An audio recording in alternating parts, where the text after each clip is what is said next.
Hello, this is Legalese, and I'm Ernie Hyde, your host. And today I have with me Joseph C. Presti. Joe's office is located in Littleton, Massachusetts, and he does a fair amount of his practice in special education, and that's what we're going to talk about today. Welcome aboard. Thank you very much. This is Joe's first show, but I'm sure it won't be his last. So let's talk about special ed, what some people refer to as SPED law. SPED law. Yeah. And what exactly is it? Where does it come from? What is it? Well, special education law, or SPED law, which is commonly used term, is a type of law that's customarily practiced for children with special needs, whether that be learning disability or physical or emotional disability. Okay. The origin of special education law dates back to the early 1900s when there were quite a few immigrants coming over. Children with disabilities, a lot of sicknesses. Children just weren't being educated properly. And by the mid-1970s, early 1970s, there had been a patchwork of laws passed by the state and federal governments. Some were working, some weren't. And then the politicians realized that the long-term implications of not educating children was actually costlier than educating them properly.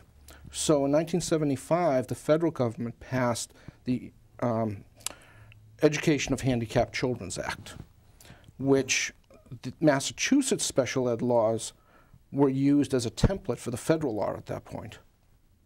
And then in 1990, that law got renamed IDEA, or Individuals with Disability Education Act, and that has been reauthorized several times. Okay, so it started quite some time ago. Who funds it? Typically, is it state, federal, combination? It's a combination of funding sources. In theory, the government, the federal government, agreed or promised to pay upwards of 40% of special education law. Unfortunately, the reality is that they've never gotten above about the 18% level. Okay. So what's happened is that the extra cost has fallen on the taxpayers of individual school districts or the states, which is unfortunate because as special ed law has evolved, it's amounted to an unfunded mandate because more and more has been required of school districts to educate children with disabilities, yet there's no extra funding that comes through to the school districts. So it's unfortunate. So it's not the first one to be unfunded.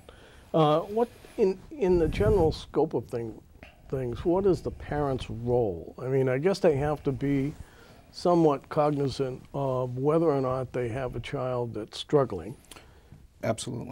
Or has an obvious disability that they may have from birth. But what's their role in getting the special education that that child needs? The role of the parent is really to be the child's best advocate.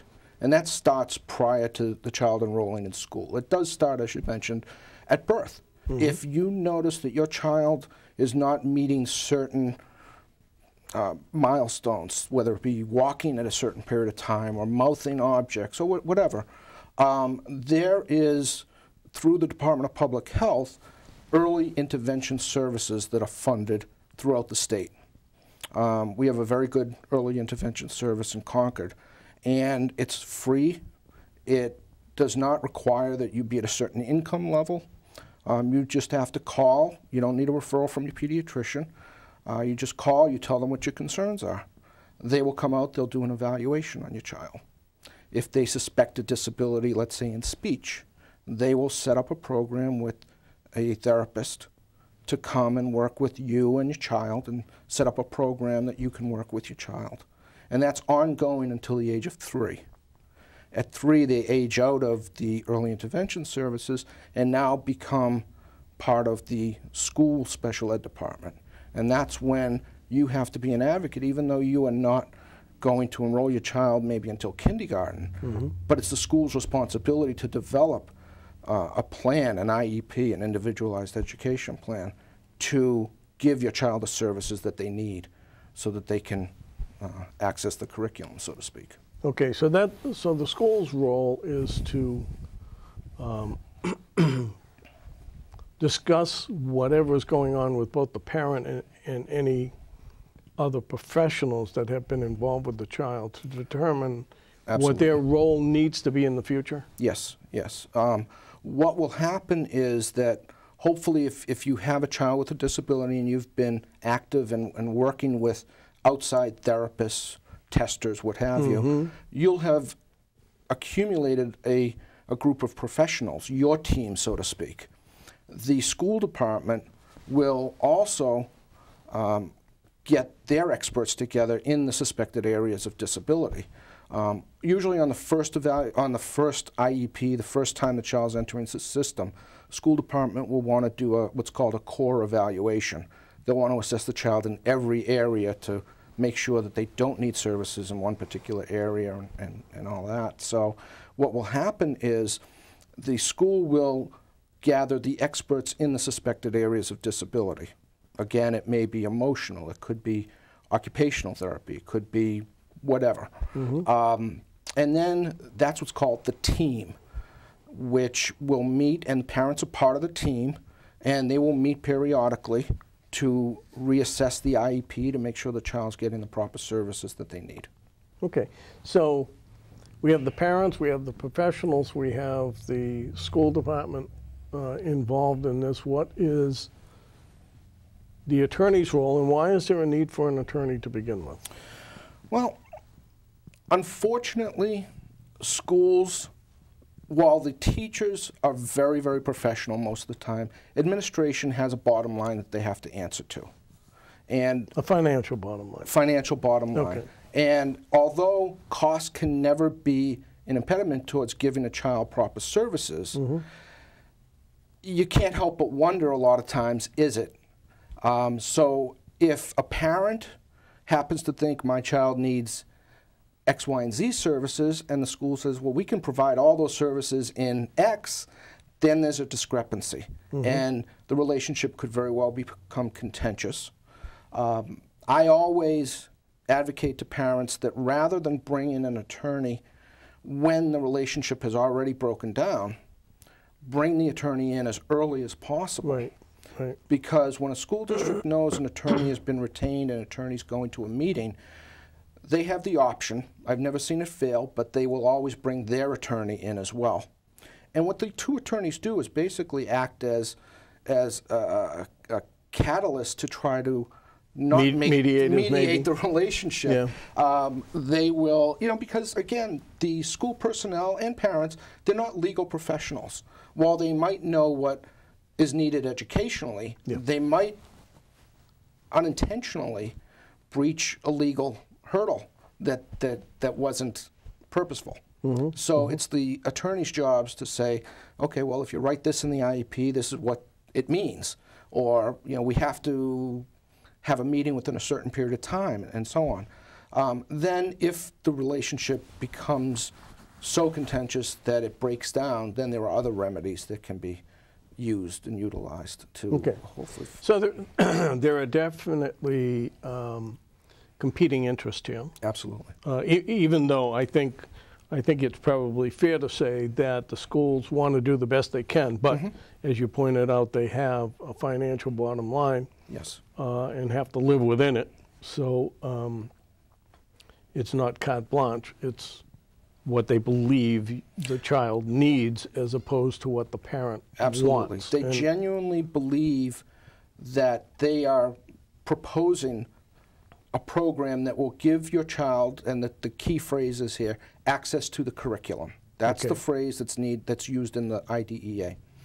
As long as the program will allow your child access to the curriculum, then it meets the goal.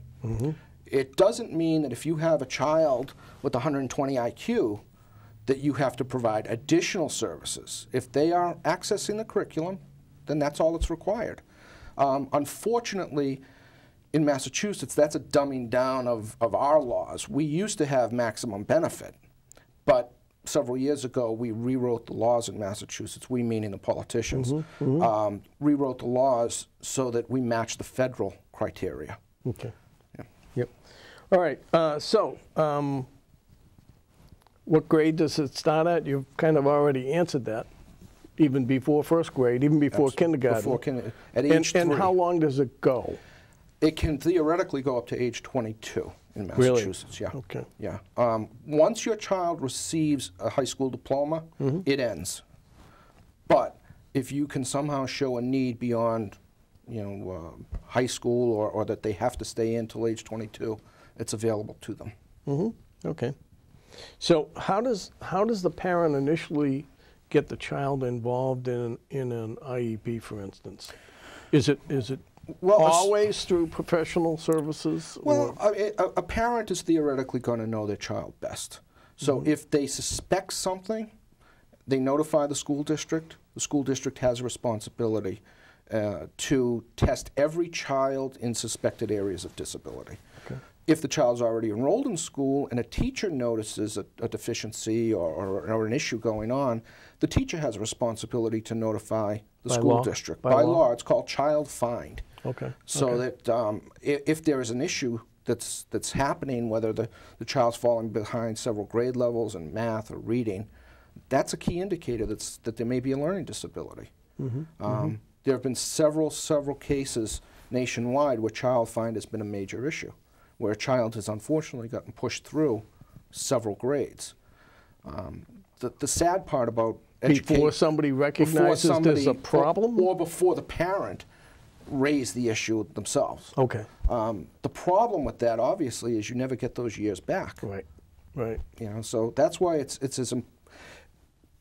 A lot of times what will happen is a school district will, if a program is not working, or they'll want to tweak the program. Let's give a little bit more service here or whatever. The problem with that is they usually like to wait 6 months or the rest of a school year to see if it has worked. The problem with that is, obviously, if it hasn't worked, you've wasted that time. Right. So that's where the meetings come into play, the attorneys come into play, the experts come into play. As I always tell my parents that hire me, I'm not an educator. I can interpret tests, but we need specialists to work for your child's best interest. And that even goes for school testing. You still want to have outside people look at the test results to see if it's being interpreted in your child's best interest. And that all goes to eligibility of the child for the special services that the parent is thinking is necessary, right? Absolutely. Okay. Absolutely. So, all right, what's a 504 plan? 504 plan, while technically not special education, it falls into the special education realm. Okay. It's administered through the Office of Civil Rights, and usually is more geared to children who need accommodations versus children who have a specific learning disability. So if a child just needs, say, an FM device because their hearing is a little if they can't hear from the back of the room, or if they need to sit close to the blackboard, a 504 plan will do that. And interestingly enough, a 504 plan will follow a child into college. So I've often seen plans where a child will require extra time for testing, and that's the only requirement. Well, it's usually a permanent disability of some sort, right? Yes, but a 504 plan, the college has to adhere to that plan because it's an Office of Civil Rights. An IEP ends upon graduation from high school. The college does not have to follow any of the IEP because those are usually more intensive services. If it's simply, extra testing, they'll accommodate that in most situations. Now, the IEP is an interesting concept, and you mentioned it a couple of times, in particular with respect to the team. Who makes up the team? It's a combination of the parents and the school district. The team is usually comprised of a team chairperson, usually someone who they call a person in authority within the school district who can make decisions and bind the school district to a decision whether it be a type of service or not a district Who placement. is that typically? Is it vice principal? It or? could be a special ed director or director of curriculum. Okay. And then the special education teacher will usually be part of the team, the regular education teacher if the child is in a regular ed classroom, and any specialist. It could be a psychologist, it could be OT, PT, sensory, any of those specialists employed by the school district, as well as the parents. And then the parents have the right to bring in any expert they want to bring in as well. Okay, but the parent pays for those experts. Yes. Okay. Yeah. And so who pays for the professionals? I will refer to them as that because there are so many different areas that we're discussing here. Who pays for the professionals to attend those team meetings and The to be professionals in the involved? school district? Yes. The taxpayer, basically. Okay, It comes so out of the school district Yes, does. they're Okay. employed by the school district. Most Okay. school districts have several physical therapists, occupational therapists, speech therapists, usually maybe only one or two psychologists or BCBAs or Okay. whatever, yeah. All right. All right. Excuse me, but you can quickly see the potential conflicts there because they're being paid by the school district, Right. yet they're supposed to have your child's best interest at Right, heart. right. So, and I'm not accusing anybody of anything. They are professionals, and they do their job wonderfully. But you can see the potential conflict, and you can see where it could build mistrust among parents when they're trying to fight for services for their child. Right. And the professionals can deliver the message that a certain amount of services are needed to provide access to the curriculum. Yes. Okay. Yes. Where the parent may think that if you double that, I mean, I know that's a stretch, but if you double that, my child's going to come out so much better, which isn't necessarily the case. Absolutely because not. you get to a point where they become ineffective. All right. You're correct. So, yeah, I understand that conflict, and you can see that right away. Well, what I always tell parents is that schools are limited in what they can do. If your child needs speech, they'll typically be given in 30-minute blocks. Well, by the time the child walks from their classroom to the speech room, it's usually 5-10 minutes. Another 5 or 10 minute walk back. They have to settle down. They may be getting 15 or 20 minutes worth of services. If you have outside speech therapists, which sometimes is covered by your health insurance, they're getting an hour of therapy, intensive therapy. I always tell my parents, get outside therapy if you can afford it, and have the school talk with your outside therapists so that they can coordinate what they're doing in school with your outside therapies. Right. Yeah. Okay. But the school also does the testing. So, so that's another area of contention to determine what areas of service they actually need. The school determines that basically. Yes. Even though the parent might disagree. Yes. Okay. And I think so that's the reason you're suggesting that attorneys be brought on earlier in the process. Yes. So it's not quite as contentious. It's more of a mediation team. Exactly. Or mediation for the team to see if we can all get on the same page. Yeah, because unfortunately, as a parent, you cannot help but get emotionally involved. Of course. There's just no way around that. So what the attorney will do is bring in objectivity and say, you know what you're asking for is not reasonable, and the school is not required to do this. Or, you know, we're looking at different services than what you actually think your child needs. Right. You know, so we're guiding them. We're almost a tour guide in essence. Okay. What about private testing? Can you talked before about having parents having their own experts come in to these team meetings or whatever. What about private testing as well? Is that done often? Yes. As opposed to just the school testing? Yeah, I always advocate private testing if you can. Okay. Because private testing a lot of times will be more intensive than school testing will be, especially on a neuropsych, short for neuropsychological report. It will just be more intensive. It'll examine the child a lot deeper than the school can do it. It's just, again, a function of resources. Do you find that that kind of testing and that type of service or treatment is available through many insurance plans? The neuropsychological reports, yes. Yeah, a lot of insurance plans will cover them. The problem is trying to get an appointment. The really, really good testers who are in demand, some of them just don't take insurance because they are in such demand, and it could be a 6 to 12 month wait. Really? Yes, yes. Yeah. And some of the other therapies don't take insurance. It's out of pocket. Unfortunately, it's supply and demand. Okay. So if we have testing by both the school and the parent, private testing, who then interprets all of this? Who puts this together and says somewhere in the middle is really what this IEP should be, or what the plan should be? By law, school districts have to accept the results of their own testing or testing that they pay for. And in certain cases, if a parent qualifies for a school-funded neuropsych, then they have to accept that. If the school district pays for the testing, they have to accept the results. Whereas private testing can be brought in, and the school must consider the results. Okay. And therein sometimes lies the problem, where private testing will say Johnny needs a small self-contained classroom. The school district will say, well, we think he should be in a regular ed classroom, and there's the problem. You know, if neither side is willing to budge or compromise. Okay.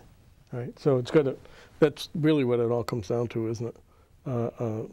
Knowledge of the student and compromise. Yes. Okay. All right. So you mentioned before that there is usually a person involved, and it's usually the SPED teacher or a SPED as director? part of the team. Yeah, the person in authority is usually a SPED director. And they would call it team meetings? Yes. And how often are these team meetings? Well, they have to be at a minimum once a year to re-evaluate the IEP to see if your child still qualifies for special ed services. A parent can call an IEP meeting, or the team can call an IEP meeting at any point during the course of the year. And contrary to opinion, IEPs can be changed and tweaked at any point during the year. Once you sign it, it doesn't mean it's locked in stone for that year. Okay, so another meeting could be called at some other point to rediscuss it. If another issue pops up, or he's having difficulty in a certain area, it can be adjusted. What's the best way for a parent to work with the school district? I mean, I know it's kind of an automatic, contentious situation, but what's the best way to work with them as opposed to working against them? I'm biased. Yeah, of course you are. Okay. I think by bringing in an attorney, they can advise you from the very beginning what you want to reveal, how you want to approach certain things, because my experience is that certain districts are better to work with than other districts. Okay. My experience can benefit a client in that respect. So most of the time you just want to be as open and honest as possible, but there are times when that can work to your disadvantage too. Like any practice of law, there's timing and some strategy involved. And you do the talking? Yes, yes. Okay. Again, like I tell parents, let me be the bad guy. You know, you keep your relationship as positive as possible. Let me be the bad guy. That's what the attorneys are there for. Okay. And once a decision is made, and the parent doesn't like the decision, is there some avenue of appeal? Sure. If an IEP is developed, the parent can accept all, part, or none of the IEP. Okay. Okay. If, let's say, worst case scenario, they reject the IEP completely, there are several avenues through the Bureau of Special Education Appeals, the BSEA, that can serve as a potential remedy. The first is an IEP facilitator. If you call the BSEA up, you tell them you're having a hard time coming to an agreement, they will send someone out who will basically just sit there and observe. What that does, again, is sort of puts the school district on notice that someone's watching. And it will also help the parent. That's, again, if they don't have representation. The next level up would be mediation. Mediation's a voluntary process. If you come to an agreement, you sign a legally binding contract, basically. But again, it has to be voluntary on both sides. Okay. The highest level of dispute resolution would be a due process hearing. Now, a parent could go pro se by themselves, or anybody could help them do it. It's not very advisable because you are going up against the school district with all their experts and their attorneys. So you really and they know the ground rules. They know the ground rules. They know that while it's not a court of law, it is an administrative law process. Right. And the decision is binding. It's legally binding. So you want to make sure that you have the best representation you can. Yeah. Is it more like a hearing or is it like a trial? It's a very informal process. You sit at a conference table. There's a hearing officer. Each side gets to present their case, call witnesses. Closing documents have to be filed. You can bring in whatever experts you feel would help your case. Any evidence that you have? Any evidence, usually in the form of reports. And usually it's done over a 1, 2, 3 day period. And then the hearing officer has about 3 weeks or so to issue an opinion by law. They have to issue it within a certain period of time. And given the fact that you do quite a bit of this, what improvements do you think could be made to the system? It's been around for a long time. But it's been around for a very long time. Unfortunately, I know the money is always an issue. Money's a big issue, and school districts have, if a school district wants to be contentious, they have no incentive to settle because they know, and unfortunately you see this in poorer towns a lot of times, because a school district will know that a parent does not have the funds to hire an attorney. No, right. And basically they have to accept what they're offering. What they're given. Yeah. And part of the process that could be improved, and unfortunately the Supreme Court ruled against this several years ago in a case, is that school districts are not liable for experts, your experts, parents' experts. If they were liable for that, they could potentially be liable for attorney's fees. But if they could also be liable for the experts that a parent has to be brought in, that is an additional cost that they may consider. Massachusetts has a wonderful settlement system called the pre-settlement conference, which aids in settling these hearings. Well, Joe, I want to thank you an awful lot for coming on and discussing this subject. We haven't had anything on it before, and it's interesting to me as well as I'm sure most of our public out there. And I'm sure we'll have you back again. And I want to thank everyone for listening, and we will see you again next time. Thank you.